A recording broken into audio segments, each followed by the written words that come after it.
देखा वो लोगों ने बोला कि पवन जी से डर लगता है, नम्रता मल्ला जी को डर और लगता है कि नहीं पवन जी से? देखो, जब मैं फर्स्ट टाइम मिली थी, टू बी ऑनेस्ट, लाल घाघरा में, तो वो मेरा पहला ही गाना था पवन जी के साथ। और मैंने पवन जी का सिर्फ मैं गाने तो मैं इतने भोजपुरी नहीं सुनती थी, तो इतना पता था कि पवन जी भोजपुरी की काफी बड़े वो है। तो लोगों ने एकदम क्रियोस मचा रखा था, पवन जी आ रहे, पवन जी आ रहे, पवन जी आ रहे। तो मैं भी थोड़ा सा ऐसे ही हो गई।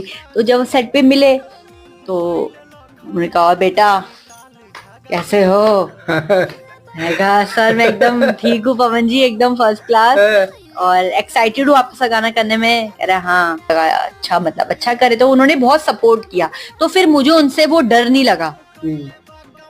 उनका एक उनकी जो एटीट्यूड, उनका जो वाइब है, अच्छा बड़ा वाइब है। पर ये है कि उनके साथ मेरी केमिस्ट्री अच्छी है, मतलब